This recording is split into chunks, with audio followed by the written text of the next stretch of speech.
Olá, hoje no programa Primeiro Foco eu recebo o escritor de ficção científica Roberto de Souza Causo, logo depois de nossa vinheta.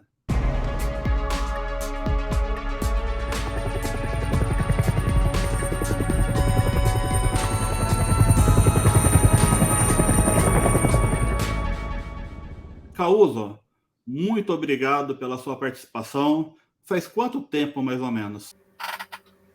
Você diz que são 17 anos, é difícil de acreditar, né? Mas deve ser isso mesmo. 17 anos que a gente não tem um contato direto aí, né? Só à distância.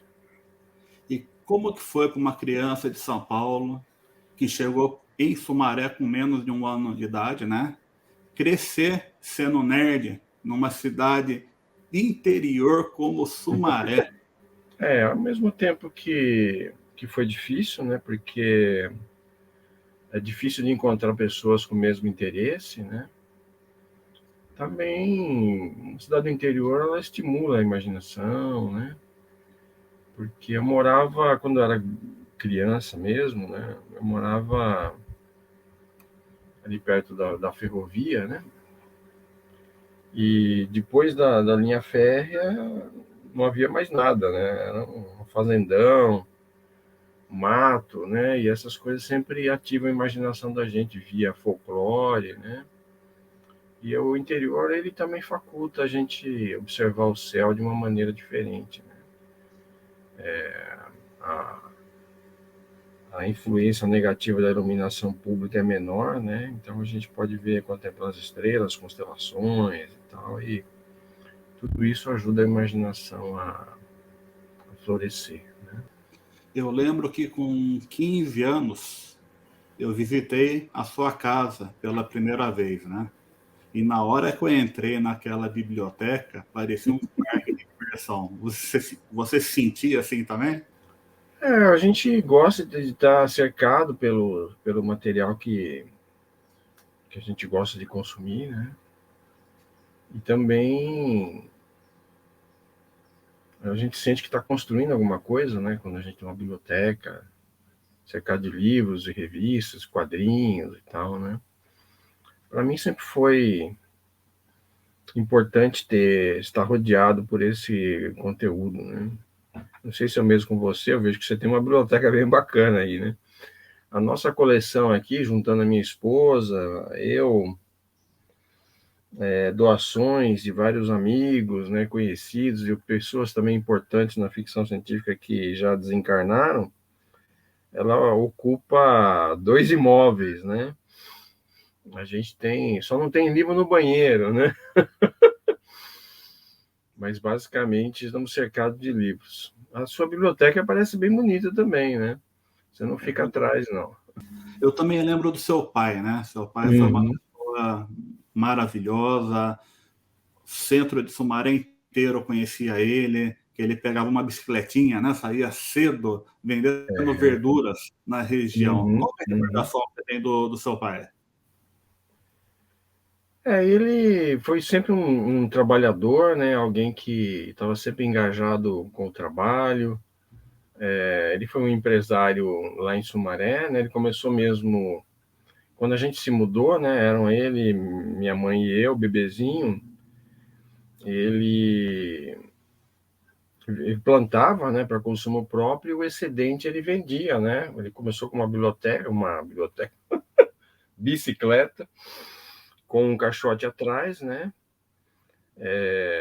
Depois ele adquiriu, na época lá do milagre econômico, ele adquiriu uma perua Kombi e sempre foi um vendedor ambulante, né, de frutas e verduras e ovos, etc. E plantava também, né? O grande prazer da vida dele era a horta, né?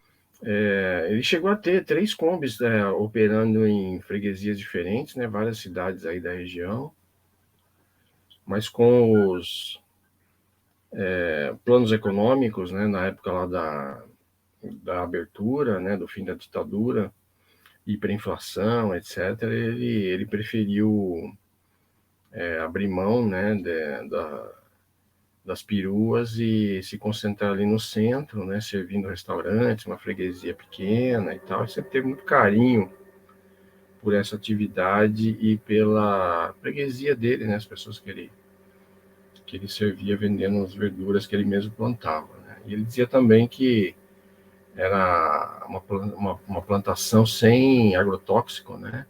Sempre teve também essa visão mais orgânica, né? Então, me influenciou bastante, né? Nessa perspectiva de ter um carinho pela sua atividade, né? Também pelas pessoas, e ele sempre foi também generoso no sentido de que ele recebia parentes dos dois lados da família, né? Pessoas que estavam em dificuldade. Depois que meu irmão e eu saímos de casa, ele passou a ajudar ou receber pessoas, né, lá em casa que não eram parentes, né? Pessoas em dificuldade que ele abrigava, dava algum tipo de ajuda, né? Mesmo que modesta. É sempre uma pessoa de coração aberto, ele e minha mãe.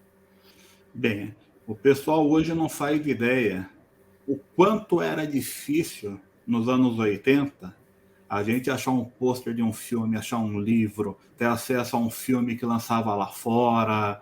Conta pro pessoal como que era essa jornada nossa lá nos anos 80. Basicamente era por meio de uma coisa que hoje está quase em extinção, né? Que era o correio, né? O Brasil, na época, de 1964 até 1985, talvez até um pouco depois, foi um país muito fechado, né?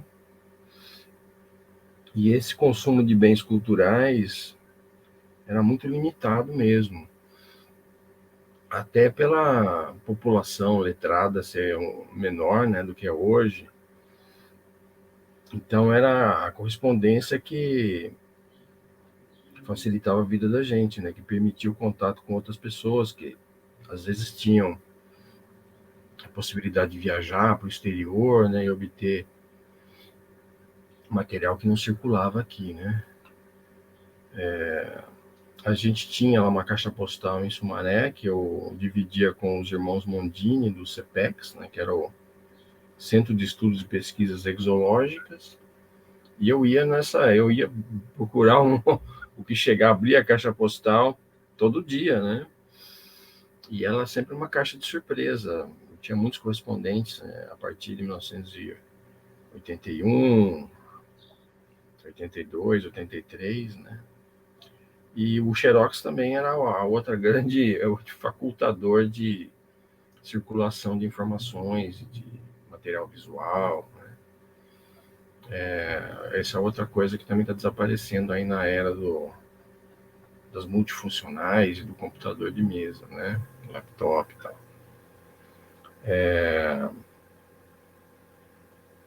Eu fui muito afortunado, né, também por pegar a eclosão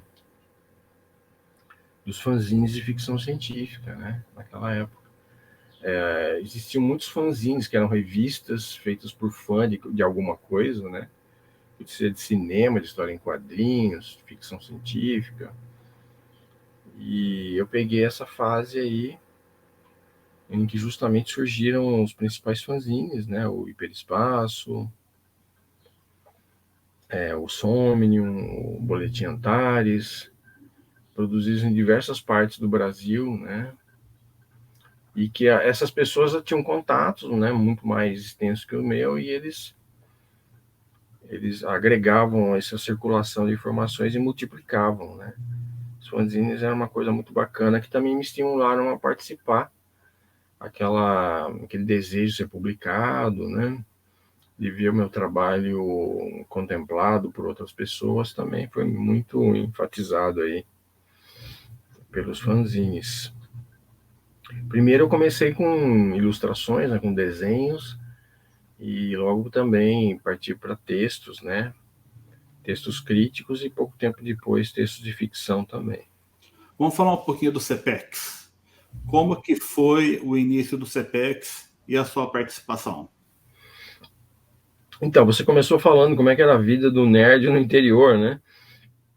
A minha vida era de infernizar os meus amigos, né? Para que eles participassem dos meus interesses, né? De alguma maneira. E o CEPEC surgiu de várias tentativas de criar clubes, né? de amigos, vizinhos e tal, em que a gente pudesse enveredar por essa área aí da ficção científica, astronomia e também de estudos de fenômenos estranhos e tal, né? Então, o CEPEX foi uma das encarnações, né, dessas tentativas, e ele começou como clube de estudos e pesquisas exológicas, né? Exológico é tudo aquilo que é fora, né? Exo, fora do cotidiano, ou fora do oficial, né? Da ciência estabelecida e tal. E mais tarde se tornou Centro de Estudos e Pesquisas Exológicas, né? Eu infernizei primeiro os meus vizinhos lá, né? Que eram da mesma geração, os irmãos Oswaldo e Eduardo Mondini, meu irmão Antônio também, e muitas outras pessoas que circularam, né, passaram pelas nossas vidas e pelo CEPEX, né. A gente era adolescente, tinha 15, 16, 17 anos, e a gente fazia reuniões semanais, né, onde a gente lia artigos da revista Planeta, também conversava com pessoas que tinham o mesmo interesse, que sabiam de situações estranhas que aconteceram com um conhecido, com um familiar, né? E ao longo dessas pesquisas e dessas conversas, a gente foi conhecendo pessoas que tiveram experiências diretas, né? Com OVNIs, e uma ou outra com algo diferente, né? A gente entrevistava pessoas da região que também eram estudiosos e tal. Também como o Brasil era um país fechado, né?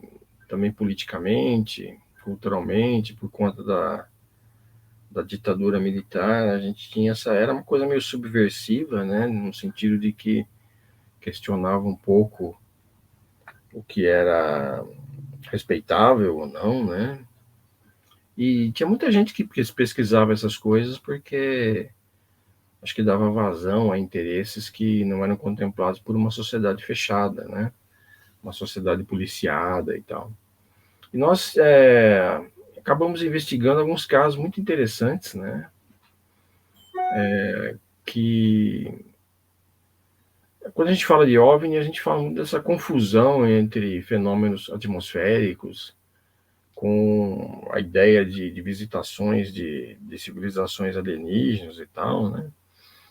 Mas a maioria dos casos que a gente investigou informalmente, assim, já era garotos mesmo, a gente entrevistava as pessoas, fazia gravações, pedia que as pessoas desenhassem o que elas viram e tal, né? Reunia aquilo que é chamado de casuística, né? Quer dizer, o relato dos casos, né, de avistamento e contato e tal. E a maioria dos casos que a gente investigou não poderia jamais ser confundido com os suspeitos usuais, né, da ufologia, que é a Lua, o planeta Vênus, ou meteoros, ou cometas, nada disso, né. Eram casos muito complexos, com diversas testemunhas, às vezes. E também havia essa questão de que muitas vezes as pessoas, até por estarem vivendo ainda na ditadura militar e tal, terem receio de contarem o que elas viram, né? Então, em geral, a farsa, né, que é outra questão que cerca a ufologia, a farsa também a gente descartava, ou quase descartava na maioria dos casos, né? Eu acabei indo mais para a ficção científica, né? Especialmente para a escrita, mas os irmãos Mondini e outras pessoas, né, do círculo deles continuaram o CEPEX e acabaram sendo relativamente importantes, né, dentro da ufologia brasileira, que é um campo de pesquisa informal, né. Hoje a gente pode até chamar de ciência cidadã, né, aquela que é feita, essas pesquisas são realizadas por pessoas comuns, são cidadãos e não vinculados a instituições, né, ou como a universidade, ou institutos de pesquisa, ou organismos do Estado, né? O mais famoso caso que os Mondini e o CPEC se envolveram foi do ET de Varginha, né? Foi uma ocorrência também muito complexa, que está viva até hoje, né? Como pesquisa, como circulação de informações que às vezes vêm a público muitos anos depois, né? Aconteceu nesse município de Varginha, em Minas Gerais, mas teve repercussão na região de Campinas, né? Justamente na Unicamp, que teria recebido o suposto cadáver, né, de uma das criaturas que estiveram envolvidas lá, né, pelos relatos, né, na circunstância lá no caso Varginha. E os irmãos Mondini investigaram, né, falaram com pessoas que teriam visto alguma coisa, ou teriam conhecimento e tal. E eles foram importantes, né, nesse ponto aí da Unicamp, a Universidade de Campinas, dentro de toda a complexidade do caso Varginha. Atualmente me parece que eles não pesquisam mais, né? Não tem mais envolvimento com ufologia. Mas esse envolvimento com a ufologia que eu tive com eles na adolescência tem um certo impacto na minha atividade como escritor também, né?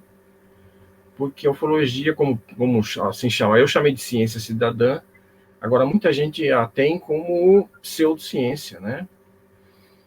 Quer dizer, algo que não teria validade como investigação, como inquirição científica.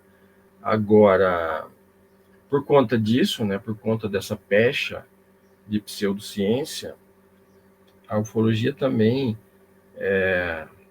acaba sendo rejeitada pela ficção científica, né, por um setor da ficção científica.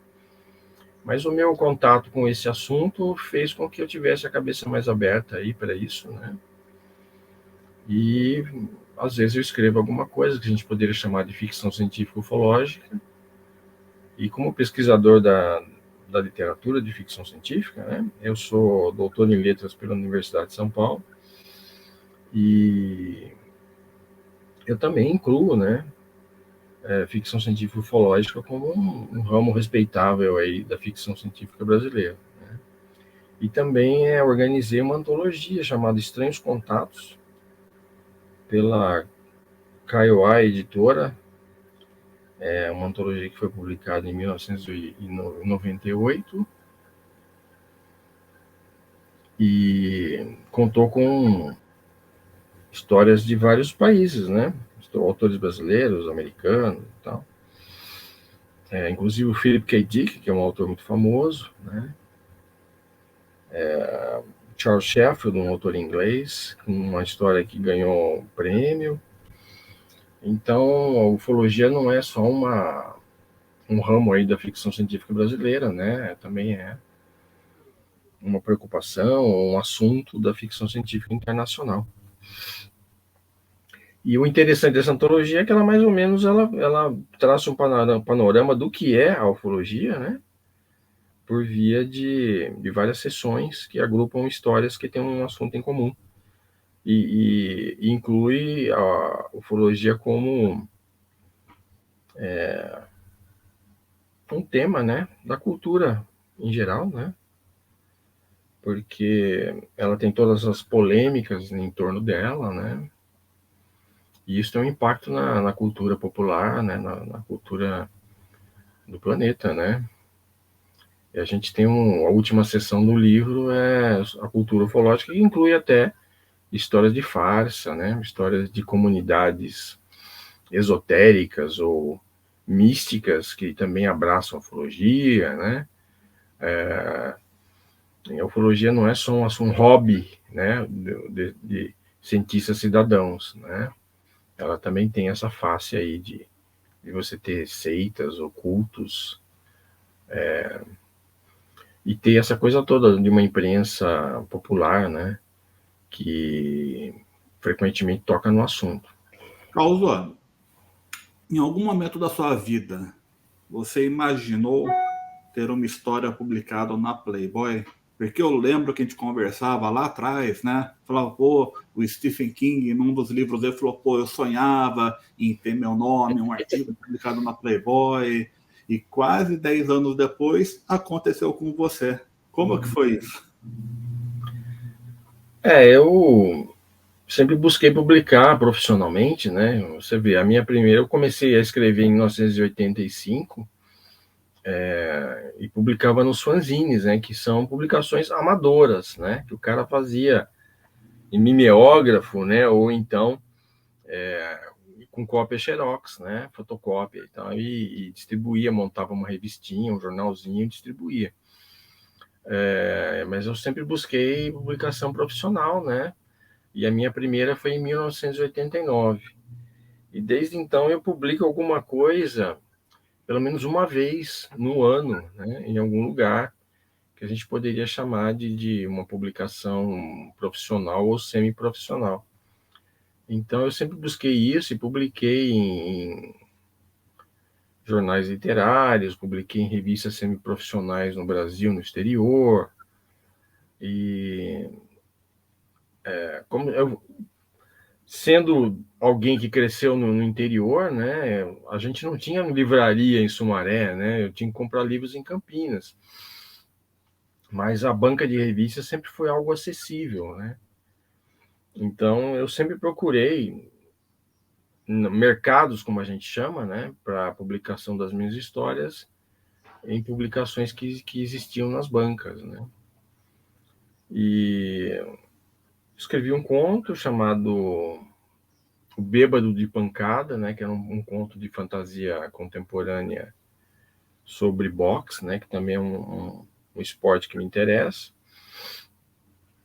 E enviei para a revista, né? Eu fazia isso, enviava para editoras, revistas e tal, na esperança de que a publicação tivesse uma abertura para o autor brasileiro, né? Na época, a Playboy era editada por um sujeito muito bacana, né, de cabeça aberta, um intelectual aí chamado Eugênio Butti, se não me engano, e ele aceitou, né? A história tinha 9 laudas, foi datilografada,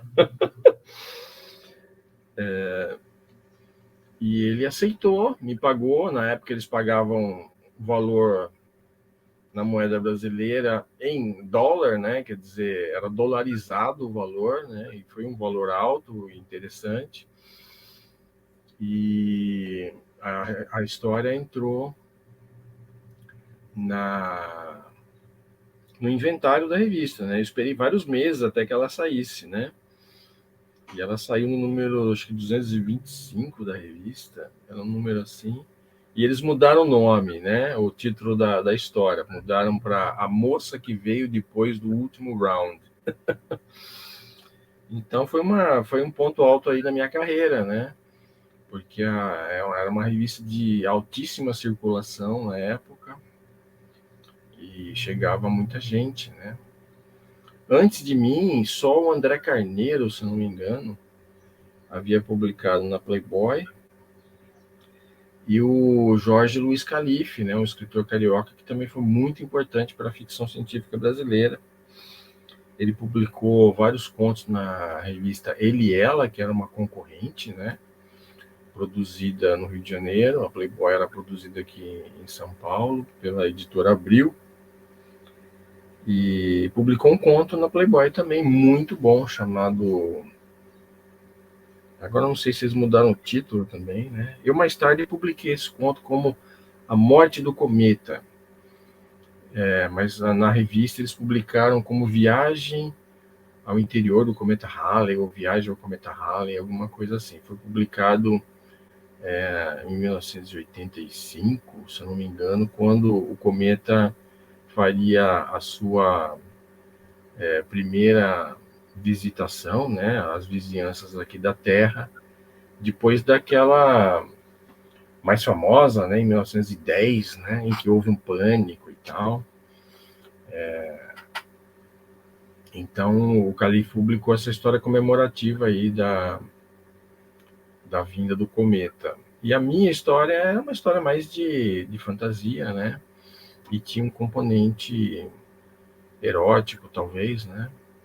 E quando eu enviei outra história para a revista, já era outro editor, e ele rejeitou, dizendo que não sabia como essa minha história, né, o Bêbado de Pancada, tinha sido publicada, porque ela não teria, na visão do cara, né, desse novo editor, não teria a temperatura erótica que ele queria, né, que ele achava que era importante para a revista.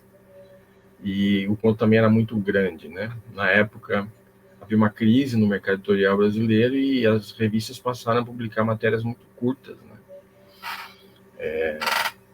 Então, a minha teria estourado o tamanho dentro dessa nova visão aí do novo editor.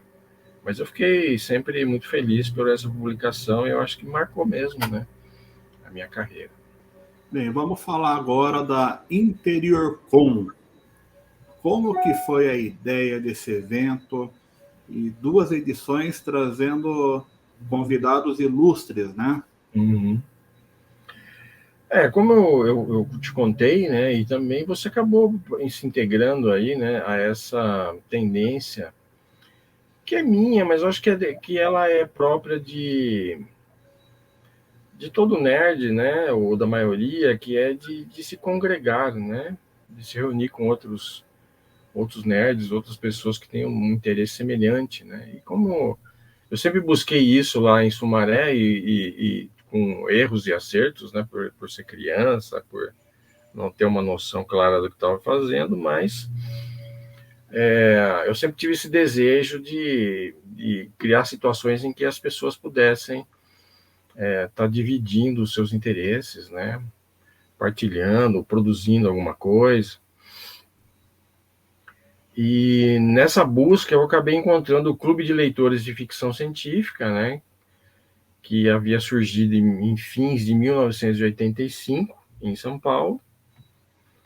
Era basicamente um clube de correspondência, né, envolvendo o Brasil todo e também pessoas do exterior, mas eles faziam reuniões mensais em São Paulo e também fizeram alguns eventos, né, que eram chamados, de início, foram chamados de Mostra de Ficção Científica, sempre em parceria com algum instituto, né, alguma organização cultural. E eu tentei fazer um lobby no CLFC para que ele organizasse uma convenção, né, nos moldes das convenções americanas, que a gente sabia pela crônica da ficção científica internacional, né, os testemunhos e tal, e também por algumas pessoas que tiveram a oportunidade de participar de convenções ou de eventos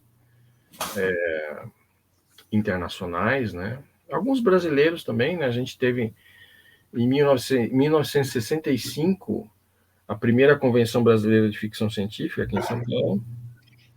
Em 69 a gente teve o primeiro encontro internacional de profissionais, né, dentro do simpósio de ficção científica, que foi um encontro paralelo dentro do segundo Festival Internacional do Cinema, realizado no Rio de Janeiro.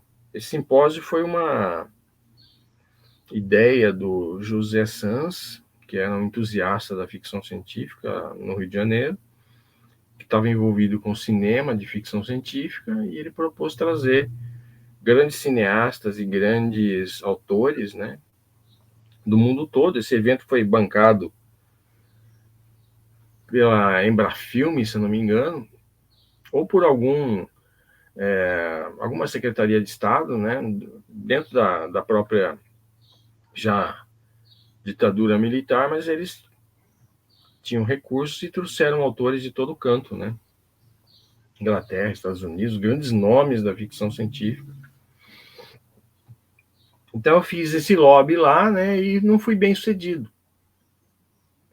Porque a lógica do CLFC de então era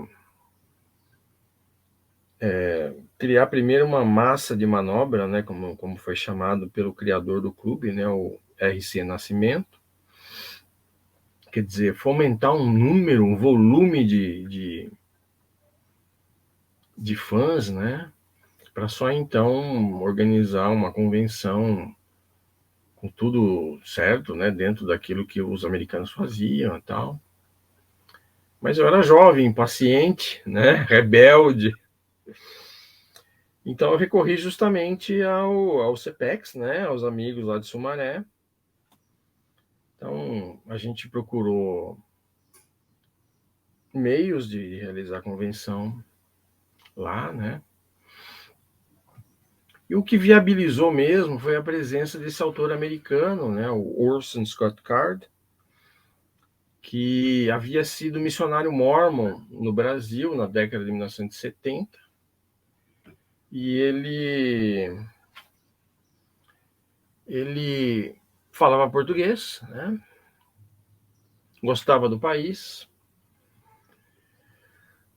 havia tratado do Brasil na sua ficção científica, então ele era a pessoa ideal, né, digamos, para entrar em contato com a gente, né, conversar, fazer essa troca, né. Ele estava disposto também a revisitar o país usando seus próprios recursos, com a esposa, né, para que ela partilhasse, né, de uma maneira mais concreta da sua memória do Brasil, do tempo dele como missionário, e isso viabilizaria um evento aqui, né? Só que o CLFC não estava disposto, então eu reuni os amigos lá e a gente conseguiu um espaço num colégio, né? O Colégio Municipal de Sumaré, Dr. Leandro Francischini, e a gente correu atrás, né? De divulgar, de promover a convenção, o que materiais expor, etc. E com a vinda do Orson Scott Card, o interesse gerado em torno dele, a convenção acabou acontecendo, né? Também com muitos erros, mas as pessoas têm quem participou, né? Tem uma memória afetiva positiva, né? Ou a maioria das pessoas que participaram, veio gente de vários estados, né? Veio gente do Rio de Janeiro, acho que de Minas Gerais, né? E de novo, né, o que fez valer a convenção foi o interesse em torno da presença do Scott, né, como ele prefere ser chamado. Ele foi muito simpático, né, muito agradável, uma pessoa também de alto nível, né, como escritor e como ser humano, né, muito generoso com os fãs. A editora Aleph havia publicado um livro dele, né, o Jogo do Exterminador, que mais tarde virou filme, né, cercado de alguma polêmica, mas mesmo assim é um romance muito importante, né, da ficção científica. E a editora Record também havia publicado O Segredo do Abismo, né, que foi uma experiência do Scott escrevendo um livro atrelado ao filme, né. O filme aí é justamente aquele do James Cameron, né, um filme muito bom também. Então, depois disso, eu quis fazer, né, continuar a convenção dentro dos mesmos meios, né, fazer lá em Sumaré, reunindo o que fosse possível da comunidade de ficção científica brasileira, né. Mas a ausência de um convidado internacional causava um desinteresse, né, e também o assunto, né, nós falamos aí de ufologia e a segunda convenção foi em Sumaré e o convidado de honra foi Rubens Teixeira Scavone e o assunto foi ficção científica ufológica, né? Porque o Scavone estreou na ficção científica com um romance de 1958 chamado O Homem que Viu o Disco Voador. E ele escreveu, né, vários contos também com essa temática. E a gente poderia ter essa oportunidade, né, de discutir o assunto, mas a convenção acabou sendo boicotada por setores lá do CLFC, que não queriam justamente misturar, né, ficção científica com ufologia ou com pseudociência. Então, a convenção foi capengando, né, ano a ano aí, até que a gente teve a oportunidade de trazer o Bruce Sterling, né, um grande nome da ficção científica internacional, um nome também da cultura planetária, né? Porque ele é um sujeito que pensa, né? Ele é um futurista, né? Um sujeito que pensa os caminhos futuros da humanidade. Um jornalista internacional, na época ele escreveu muito para a revista Wired. Isso foi em 1997. A princípio, a Secretaria de Cultura de Sumaré iria bancar a passagem dele, né? E o pessoal da ficção científica se cotizou, né? Vários clubes, o próprio CLFC ajudou, mas também um clube de Star Trek. O pessoal juntou lá, fez uma ajuda para pagar o hotel dele em São Paulo, né? Até que ele pudesse ir para Sumaré. Só que aí a secretaria pulou fora, né? O prefeito vetou. Isso quando já as coisas todas já estavam andando, né? Já tinha tudo encaminhado para que o Sterling viesse a São Paulo. Então, mais uma vez, você falou do meu pai, né? E eu falei muito da generosidade dele, né? Ele sempre... Ele tinha como alguém que sempre trabalhou como empresário e como trabalhador, né? Salariado, ele tinha uma certa desconfiança do trabalho intelectual, né? Ele demorou muito tempo para entender que o trabalho intelectual também é um trabalho digno e importante, né? Mas ele sempre me bancou, né? Ele sempre comprou os livros que eu pedia, e no caso aí ele que bancou a passagem do Bruce Sterling, né? Quando a prefeitura de Sumaré não quis, né? Optou por não fazer esse gasto aí, que achou um gasto injustificado. E o Sterling também foi muito generoso, porque ele aceitou uma passagem que era de classe, né, um voo de segunda classe, digamos, né? Não foi de primeira classe ou executivo. E também ficou num hotel modesto em São Paulo, ficou num hotel modesto em Sumaré. Ele é um cara muito despachado, assim, né? Bruce Sterling é o cara que criou toda o arcabouço ideológico, né, e estético do movimento cyberpunk, que foi muito importante na década de 1980, né, e gerou um subgênero de grande visibilidade até hoje, né. Você vê, o último grande lançamento aí de videogame de ficção científica foi o Cyberpunk 2073, eu não sei qual é o ano aí, mas sem o Bruce Sterling, William Gibson e outros autores da primeira geração do movimento cyberpunk, a gente não teria nada disso, né? E também aí houve um interesse, né? Essa última convenção, a InteriorCon, houve um grande interesse, veio muita gente de vários cantos. O Bruce Sterling foi muito empenhado, né? Falou em várias circunstâncias. Ele falou assim, nossa, que legal, né? Porque as convenções americanas, elas ficaram muito vultosas, né? Elas parecem mais a Comic Con Experience que a gente tem aqui no Brasil do que os primeiros encontros, né? Que eram muito mais modestos e também eram muito mais próximos, né? As pessoas conversavam, criavam laços muito mais estreitos do que um grande evento midiático como acontece hoje, né? Ele falou, nossa, é como viajar no tempo, né? Então é isso, né? Não vou dizer que essas convenções foram importantes, né, na história da ficção científica brasileira. Elas foram esforços, né, muito cansativos e exigentes dos participantes, né, para criar um ambiente, haver uma troca, né, que significasse as pessoas até saírem da sua zona de conforto, né, irem para um lugar distante dos grandes centros, com pouca infraestrutura, mas que você tinha uma proximidade, tinha essa sensação de estar abandonando o cotidiano, né, familiar ou profissional, para passar um tempo exclusivamente centrado em ficção científica. Até eu nem sei se hoje atualmente a gente tem algo parecido, né? Porque agora também os eventos se tornaram mais profissionalizados, né? E é claro, houve a pandemia e muita coisa se descontinuou, né? Eu não sei como é que a coisa vai ser retomada a partir de 2023, mas enquanto a gente fala agora, está acontecendo aí, começando a CCXP deste ano, né? A primeira presencial depois da pandemia. E é um evento gigante, né? Em que ficção científica literária é só mais um assunto ali dentro, né? Não foi o caso da InteriorCon. Eu lembro que na InteriorCon a gente pegou junto com o Bruce, o Gumercindo, e fomos todos comer uma picanha no Romeu, né? Depois do evento.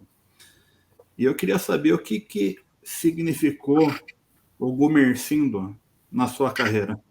O Gumercindo me deu oportunidades, né? Ele sempre teve uma editora pequena, mas muito importante dentro da história da ficção científica brasileira, né? Porque ele foi o primeiro editor a peitar, né? A sistematicamente lutar contra a ideia de que ficção científica não é coisa de brasileiro, né? Ele criou uma coleção que provavelmente foi a primeira coleção de ficção científica no Brasil, né? A Ficção Científica GRD, dentro da editora dele, a Edições GRD. E essa coleção se caracterizou por publicar grandes obras internacionais e brasileiros, né?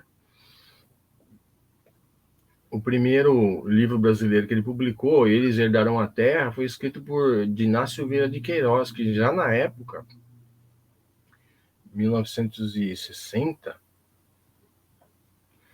era vista como uma grande escritora brasileira de literatura mainstream, né? De alta literatura brasileira.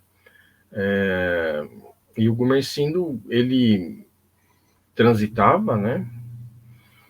Bastante no Rio de Janeiro, Bahia, etc. E ele tinha contato com a intelectualidade nacional. Então ele sabia de quem eram as pessoas que estavam, de algum modo, experimentando com ficção científica e agrupou na coleção dele, né, dando visibilidade a esse conceito, né, ficção científica brasileira. Publicou a primeira antologia com autores nacionais, se chamou justamente Antologia Brasileira de Ficção Científica. E na década de 1980, ele estava fazendo um retorno, né? Que ele se envolveu com política, ele foi secretário de Cultura na Bahia, e estava voltando, né? O CLFC, o Clube de Leitores de Ficção Científica, foi importante nesse sentido, porque ele achou que ele poderia captar, né, um pouco desses leitores para as suas iniciativas editoriais. E ele publicou, em 1989, uma antologia, né? Acho que foi a terceira de autores brasileiros que ele publicou, chamada Enquanto Houver Natal. E na época eu era mais conhecido como ilustrador, né? E ele publicou uma ilustração minha como capa. Também um livro chamado Ômega, O Planeta dos Condenados, de Robert Shackley, uma capa minha. E uma terceira foi Violentação Cósmica, uma novela muito boa do Theodore Sturgeon. Também teve capa minha, né? Em 1990, a editora Record tinha uma revista nas bancas, né, chamada Isaac Asimov Magazine. Era uma versão nacional, né, de uma revista americana. E eu publiquei lá, né? Eu fui o terceiro colocado no primeiro concurso nacional de ficção científica, chamado Prêmio Jerônimo Monteiro, em homenagem a um pioneiro da UFC Nacional. E eu fui terceiro colocado, né? Foi o primeiro concurso nacional, né, de contos de ficção científica. E eu fui publicado na revista. Aí eu propus ao Gumercindo a gente publicar novas histórias dos autores que foram premiados no concurso, né? Roberto Shima, Cid Fernandes e eu. E ele acabou publicando um livro chamado Tríplice Universo, com histórias inéditas desses autores, né? Depois, eu propus a ele a gente publicar uma antologia com o tema de dinossauros, porque na época, 1994, 95, aconteceu a dinomania, né? Por conta de um filme chamado Parque dos Dinossauros, dirigido por Steven Spielberg, baseado no romance do Michael Crichton, em inglês Jurassic Park, né? Então, acabou saindo essa antologia chamada Dinossauria Tropicalia, só com autores brasileiros, e eu ajudei a montar, né? E o Gumercindo fez a seleção final dos contos, né? Vários autores brasileiros. A capa foi sua? Não, não foi. Foi de Luiz Dias, que já tinha feito um material para o Gumercindo, né? Ele também trabalhou na década de 60, não fez coisa para XRD, eu acho que fez uma ou outra, mas fez também para outra coleção, chamada Ciência e Ficção, da editora Edarte, daqui de São Paulo, né? Que publicou material brasileiro na década de 1960, dentro da primeira onda da ficção científica brasileira. Ele fez, para esse retorno do Gumercindo, fez uma do Linha Terminal, que é o terceiro romance da trilogia Padrões de Contato, né, do Jorge Luiz Calife. É uma trilogia muito importante para a ficção científica hard brasileira, para a space opera brasileira. E fez também eu não me lembro se foi Só Sei Que Não Vou Por Aí, né, uma coletânea de histórias do Henrique Flore, um autor jovem na época, né, que também escrevia ficção científica hard. Havia ganho um prêmio da Folha de São Paulo, né, de contos. E para o Dinossauro Tropicalia. Fez também uma ilustração. Então, isso. O Gumercindo, ele não me lançou, né? Eu acabei tendo essa atividade com contos muito fracionada, né? Publicava em várias publicações diferentes, né? Revistas aqui, na França, publiquei numa revista portuguesa, mas eu tive um contato com ele, né? Trabalhei com ele, vi como é que ele selecionava as histórias e tal. Então, o meu contato com ele foi muito importante nesse sentido, né? De estar perto de uma figura histórica, né? Muito significativa dentro da história da ficção científica brasileira, que faleceu durante a pandemia aí, né? Em 2021. Carlos, eu não li todos os seus livros, mas acompanhei vários contos, várias publicações, e o meu preferido é esse daqui, ó. Ah, é? Conta um pouquinho. É bem biográfico, né? Autobiográfico. Não, é bem assim, muito próximo da minha pessoa, né? Porque eu comecei a escrever esse romance em 1990, quando eu ainda morava em Sumaré. Eu saí de Sumaré em 1991, né? Vim para São Paulo.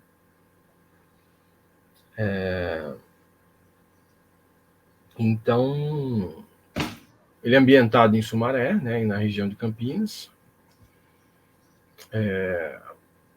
Então, ele é muito próximo, né? Dessa fase da minha vida, né?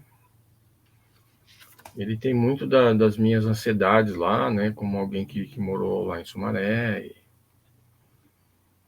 Mas o personagem é bem diferente de mim, né? O protagonista. Eu queria escrever alguma coisa que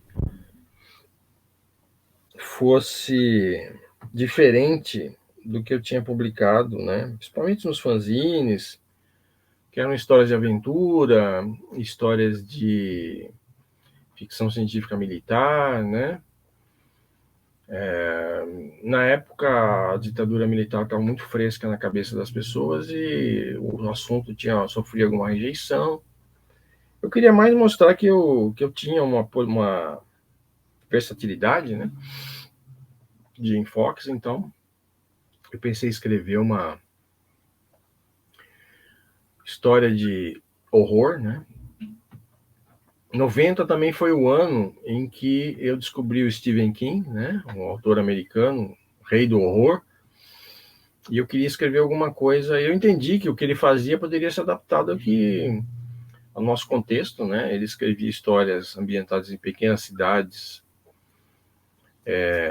que tinham um caráter de classe trabalhadora, né? Aquelas cidades industriais da Nova Inglaterra, principalmente, né? Ele é um cara do Maine, um estado da Nova Inglaterra, nos Estados Unidos.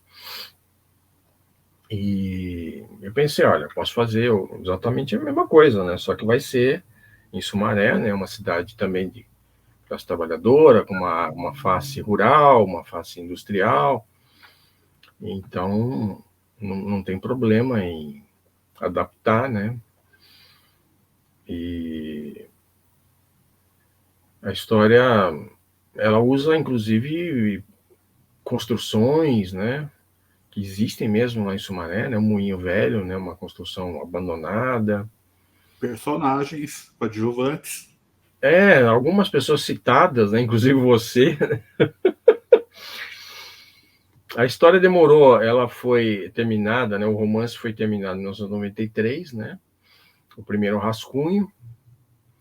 E naquela época, o mercado editorial brasileiro estava muito fechado, né? Para autores brasileiros que trabalhassem com ficção de gênero, né? Quer dizer, gêneros populares, gêneros literários populares.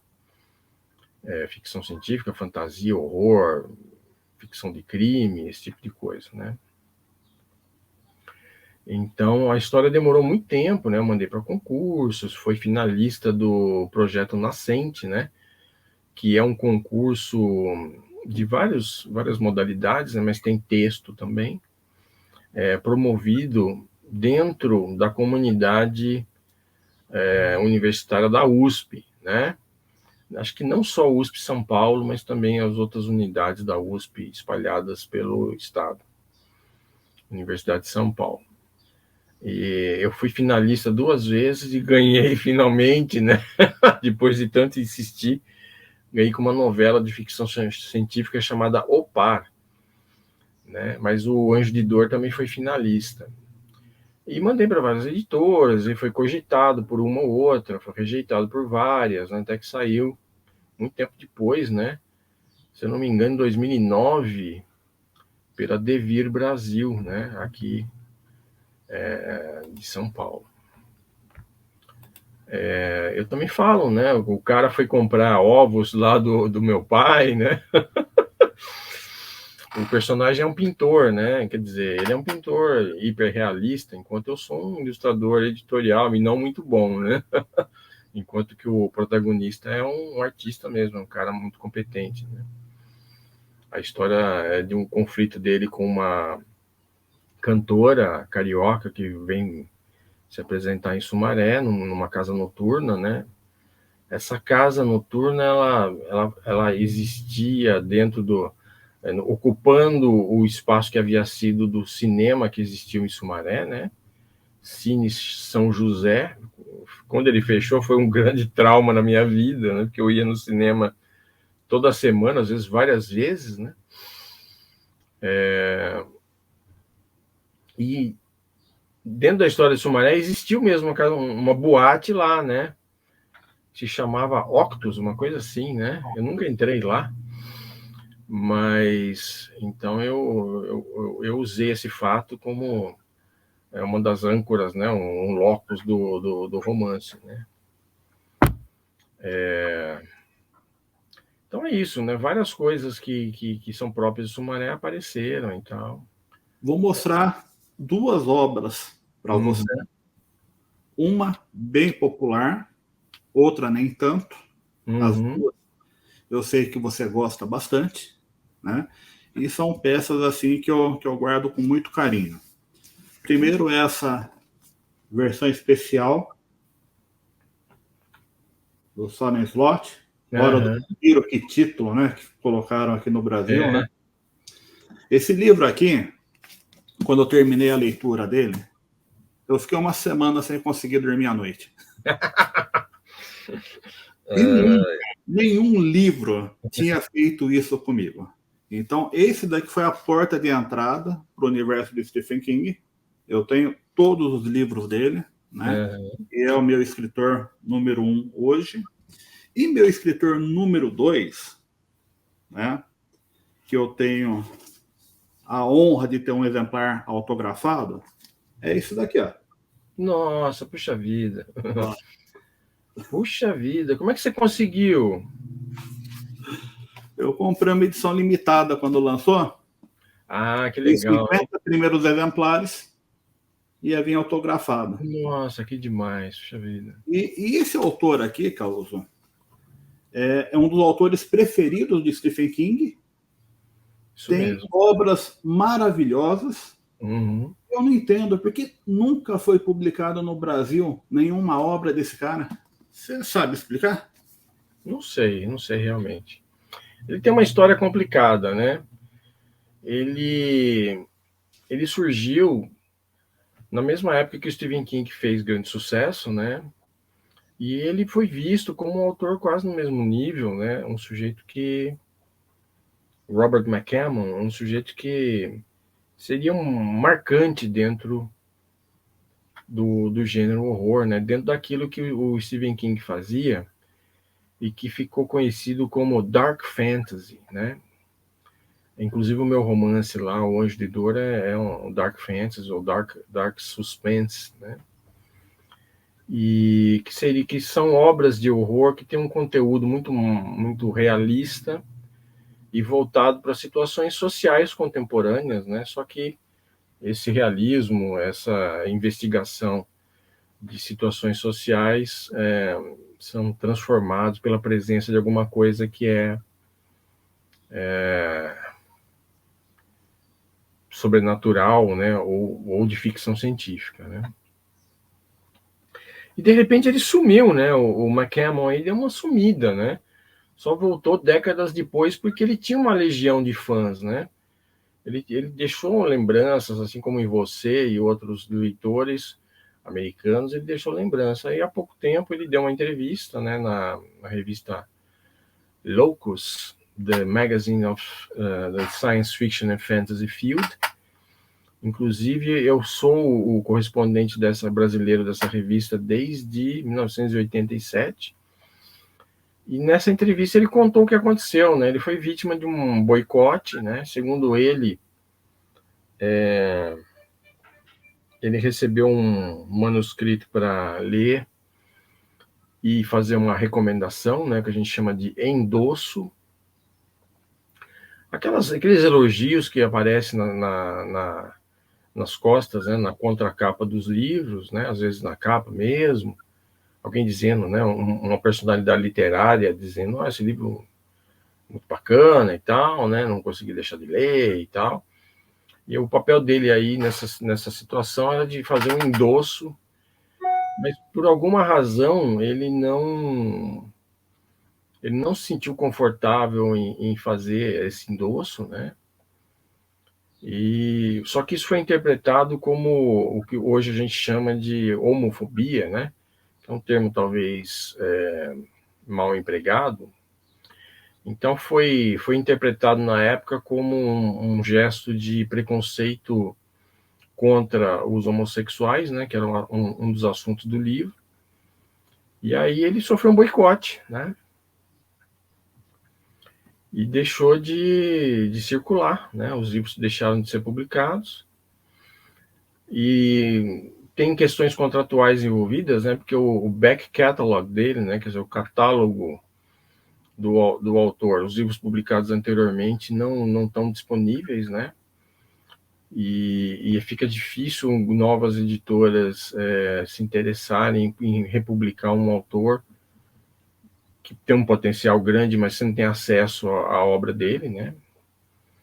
Você vê o próprio Stephen King no Brasil, a gente vê, ele era publicado na época do McCammon, ele era publicado no Brasil pela Francisco Alves, editora do Rio de Janeiro. E quando ela deixou de se interessar, né, eu até falei com o editor novo quando ele abandonou Stephen King, né? Falei com um cara numa Bienal do Livro. Ele acabou indo para uma outra editora, para outra, caiu na Suma, né? E a Suma frequentemente republica tudo dele, né? Toda a obra dele, quase toda. Se não me engano, ele tem 2 livros que não foram publicados, né, no Brasil, Stephen King. Mas continuamente a editora está relançando, né? E como isso não pode ser feito com o McCammon, ele deixou de ser um autor quente, digamos, né? Um autor que teria um grande interesse em torno dele, né? Agora, por que ele não foi publicado no Brasil, eu também não sei, né? Porque a gente tem uma mentalidade muito de monocultura, né? A gente tem uma mentalidade, vamos plantar soja, né? Porque é o que está dando aí e tal. Aí planta soja e esquece o resto, né? E antes foram ciclos, né? Ciclos de produtos que compunham essa ideia de monocultura, né? Café, cana-de-açúcar, né? E a gente tem essa ideia de monocultura também na cultura, né? Então, você quer publicar um autor de horror, publica um só, né? Que é aquele de venda garantida. Não publica outros, né? Atualmente, a área de ficção de gênero, especialmente de ficção especulativa, né? Ficção científica, fantasia, horror, está muito forte ainda no Brasil, né? Mas isso é um fenômeno relativamente novo. Naquela época, era pouca coisa, né? Era o Stephen King, era o H.P. Lovecraft, pouca coisa circulava. Anne Rice teve algum impacto na época, né? Então é isso. Eu não sei realmente, né? Provavelmente não se interessaram mesmo, porque tudo era arriscado, né? Atualmente o risco é menor porque existe um público mais interessado, né? Ele continua publicando no mínimo um livro por ano, e os livros dele continuam de 1.000, 1.300 páginas, livros muito grandes. Só que tudo por demanda pela Amazon. Nossa, então, ele tem um grupo fiel, né, de leitores, vão comprar, pô. Os caras vão comprar pela Amazon um livro de 1.100, 1.200 páginas E ele libera a edição, depois corta, depois de um tempo. Tanto que os primeiros livros dele na Amazon, quando você encontra, são livros de 100, $200. Então é isso. Ele publica. Antigamente, na época lá do Stephen King, né, da década de 80, em que houve um fomento muito grande do horror, né, como um gênero literário de grande interesse, né, surgiram vários autores, não só ele, não só o McCammon, mas também o Peter Straub, né, que foi um colaborador do Stephen King, vários outros autores, aquele cara que é considerado cult também, o Thomas Ligotti, né?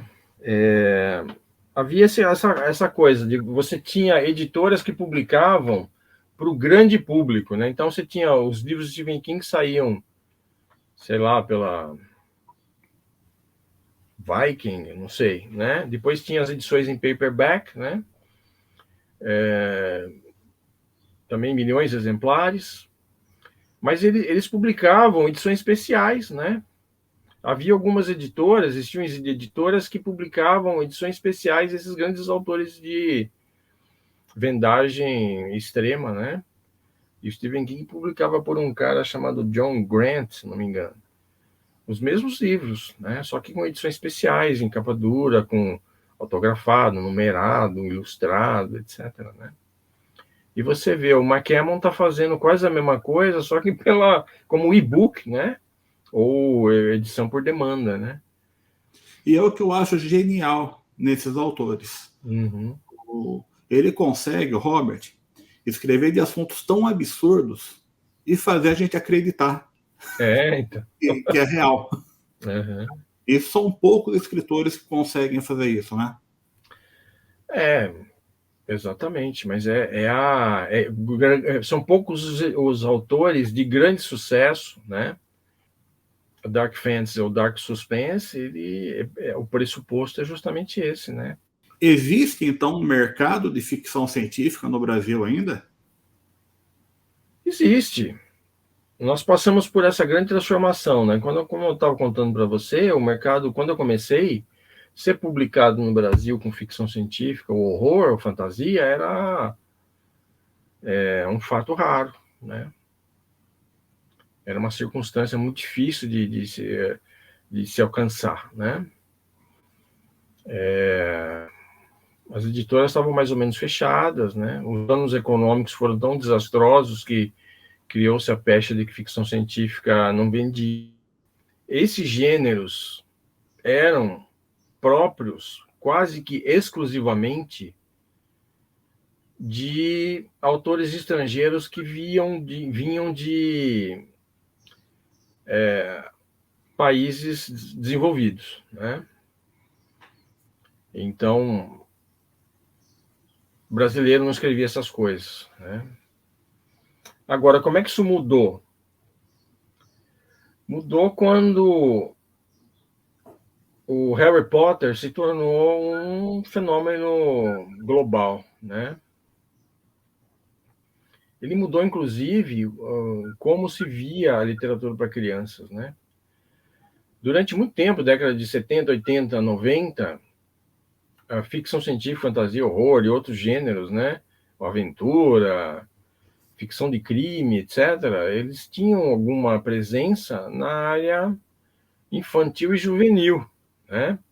Que sempre foi muito mais forte do que a própria literatura mainstream, né? O mercado editorial para o leitor de livraria, o mercado para crianças e jovens sempre foi maior em vendas do que esse mercado, né? Porque o Brasil era um país jovem, mais ainda do que agora, né?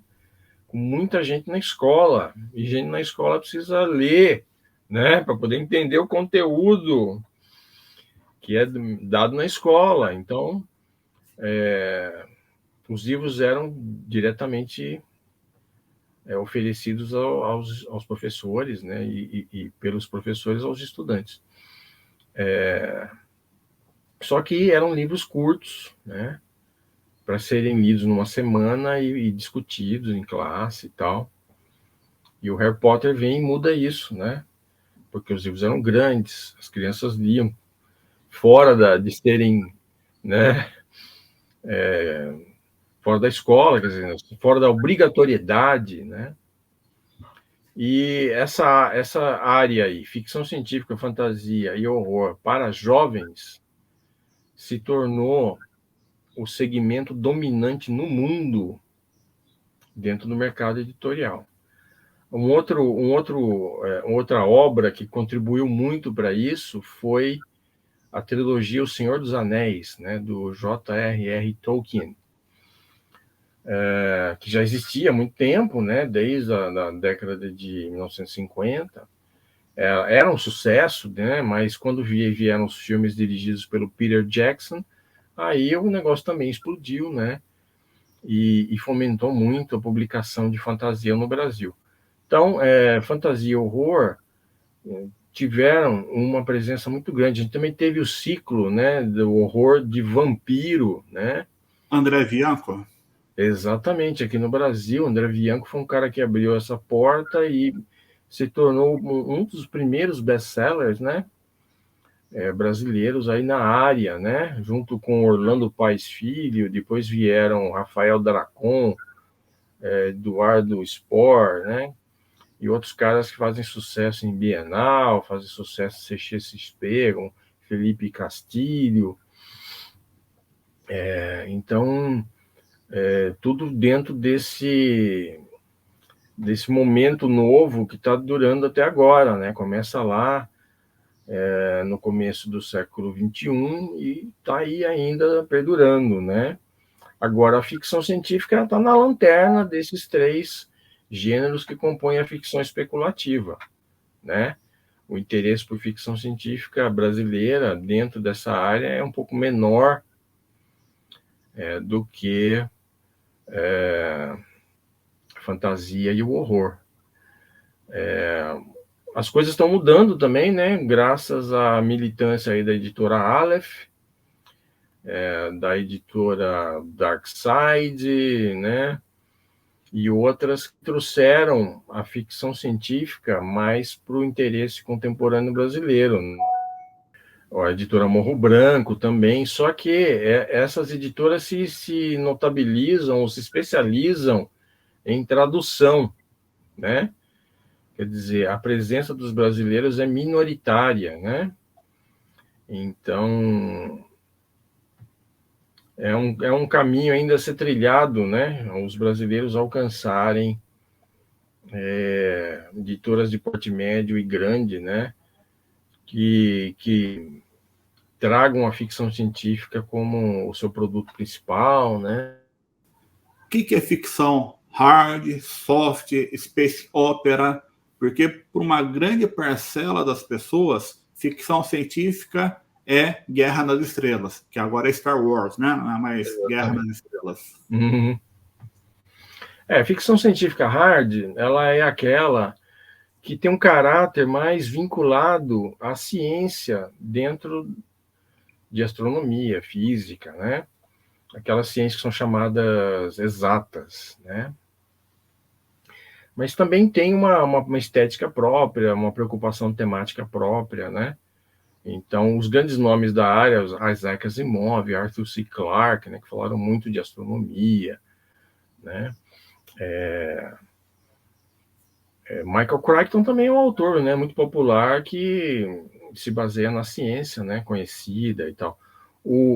A ficção científica hard significa você ter uma adesão àquilo que a ciência entende, né, como correto, né, tecnologia e tal, enquanto que a FC Soft ela está mais vinculada às ciências humanas, né, e uma preocupação menos narrativa, menos científica, né, menos de correção científica e mais literária, né, mais subjetiva, enquanto que a Space Opera é a aventura espacial, né, que tem uma projeção das estruturas, né, da sociedade para o espaço, né? Pode ser organizações de comércio, ou de política, ou de cultura que abrangem um sistema solar, né?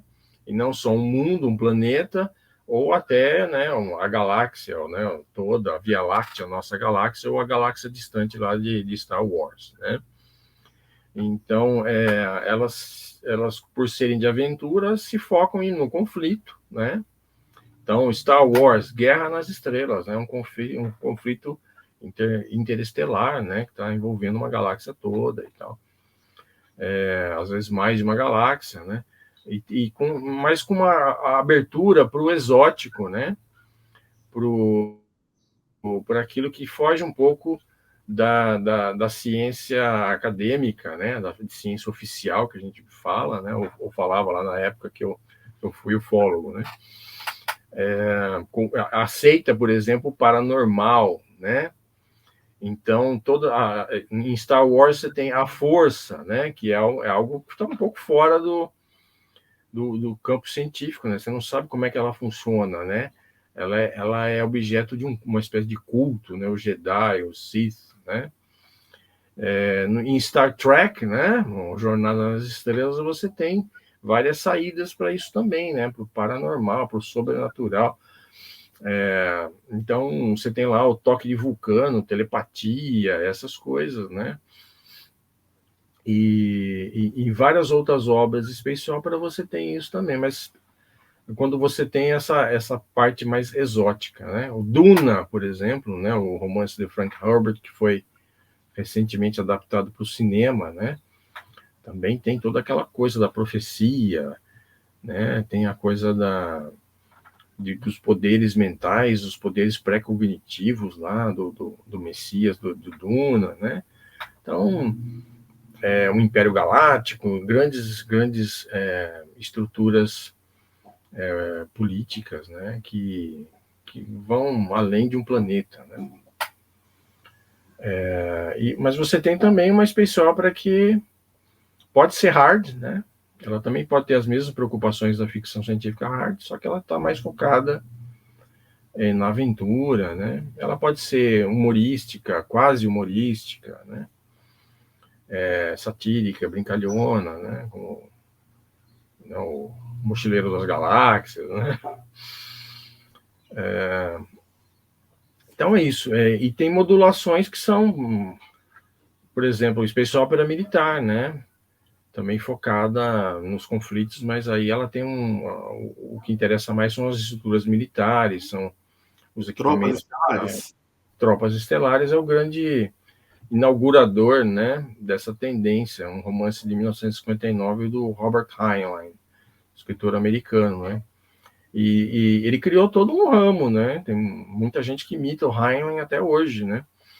E criando grandes séries de space opera militar, né? O que interessa mais são os conflitos militares, o que cerca, né?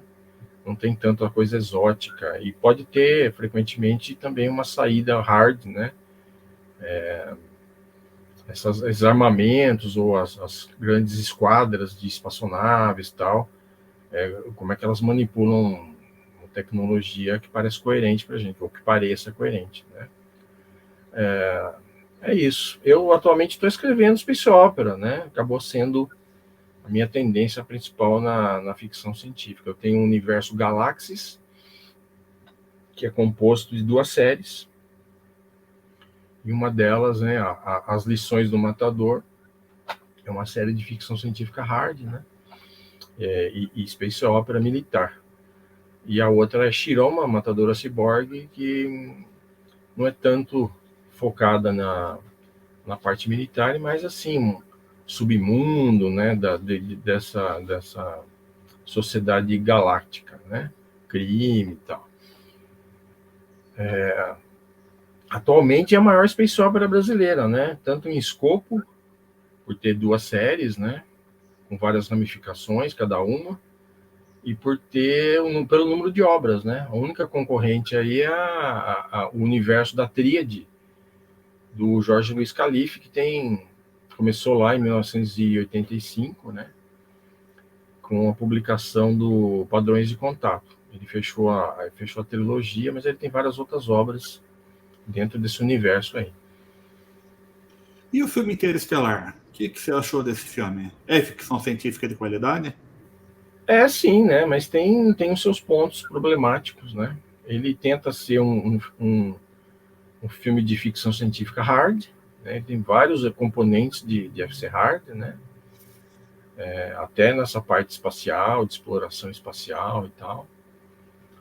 Mas também na projeção de um futuro da humanidade atingido por questões científicas do nosso momento, né? O aquecimento global, agravamento do clima e tal, que cria um estado de coisas que exige a busca por um planeta, né, alternativo ao nosso, né, um planeta que nos abrigue, né. Aí entra toda uma questão de buraco negro, entra toda uma questão de dilatação temporal, né, todos esses conceitos são da realidade da ciência que a gente conhece, né. Mas é claro que na busca pelo sensacional, né, a busca pelo aventuresco, a busca também pela força imagética, né, a força das imagens, o filme comete seus excessos e as suas faltas científicas, né?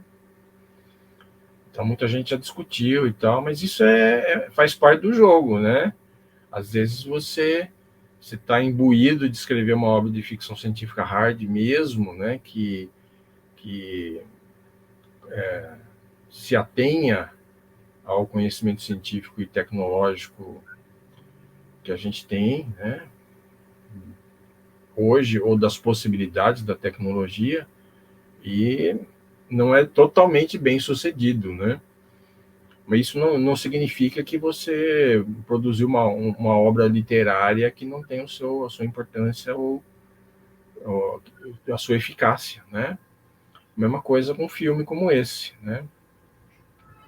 É um filme que faz a gente refletir sobre várias questões e tal, e ao mesmo tempo tem temas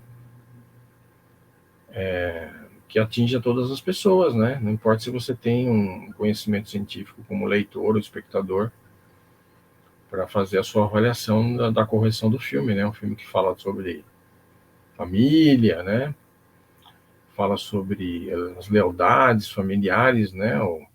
Quais são as lealdades mais importantes para a espécie humana, a sua família, né? O cara, quando ele visita esses planetas que orbitam um buraco negro, ele está sujeito a uma dilatação temporal que faz com que ele se ausente da família, né? Se ausente da formação dos seus filhos, né? Porque para ele passam algumas horas ou alguns dias e anos se passam aqui na Terra, né? Isso parece uma coisa absurda, mas é um dos componentes de ciência hard que tem no filme, né?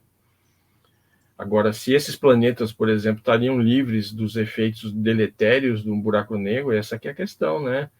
O buraco negro emite muita radiação forte, né? Radiação de partículas carregadas, raios-x, raios gama, etc., né? Conforme ele consome a matéria, ele vai produzindo essa radiação aí e isso tem um efeito à vida, né? Seria um pouco difícil que um desses planetas visitados lá pudesse realmente abrigar uma civilização, né? E ele não fala também de outros sóis, né? De outros astros ali que seriam as fontes estáveis, né? De energia, né? A gente precisa de um sol, né? Para aquecer o planeta, fornecer energia e tal, fomentar a fotossíntese e tudo mais, né? O buraco negro ele pode fornecer essa energia, né? Ele tem conforme ele consome energia, ou matéria, ele produz, né, pelo o seu anel de fótons, né? Luz e tudo mais, né? Mas isso é uma coisa incerta, né? Ele precisa ele precisa estar consumindo alguma coisa, né? Planetas ou estrelas para produzir isso, né? E esse consumo é eventual, né? Então, esse é um problema da premissa do filme, né? E, digamos, a premissa é fraca e outros pontos de execução são fortes, né? Bem, Carlos, estamos chegando aqui no final desse bate-papo. Deu quase 1h30. Então, é o segundo programa com maior duração. O primeiro foi com os Mondini. Ah, né? Nossa. Uhum. E eu queria muito agradecer, porque você sempre foi uma referência para mim. Eu demorei quase 10 anos para conseguir editar meu primeiro livro com a qualidade suficiente para estar no mercado editorial, que foi em 2012, O Ano Sem Volta. Uhum. Esse livro foi publicado direto pela Amazon e eu consegui por 6 vezes ficar na frente de vendas do Harry Potter. Nossa, então, parabéns, Wendel. Então foi uma coisa muito, muito legal para mim. Aí eu continuei essa série. Hoje eu já estou com 5 livros publicados. Todos os dias a venda de um desses livros na Amazon. Então eu estou conseguindo hoje tirar uma renda com literatura. E isso começou lá atrás, porque você me dava muitos pitacos, muitas Só que na literatura há todo um processo de estudo, de amadurecimento. A gente tem que ter uma mentoria, a gente tem que ter uma equipe para poder avaliar seu texto, seu estilo, uma correção apropriada. Então, uma década para conseguir atingir esse nível mínimo de qualidade, para conseguir lançar esses livros e o público abraçar. Então, eu devo muito isso a você. Ainda eu tenho esperança de um dia a gente ter uma obra juntas, né? Nem se for um livro de contos. Né? Então, obrigado de novo por ter cedido esse espaço. E quando você estiver vindo aqui para o interior, dá um toque que a gente vai tomar um refrigerante. Continua vegetariano? Continua vegetariano e abstêmio, Então tá bom. Carlos, obrigado. Isso, refrigerante. Eu que agradeço, Wendel. Foi ótimo conversar com você. Eu quero te rever pessoalmente, sim. Então tá. Um abraço, pessoal.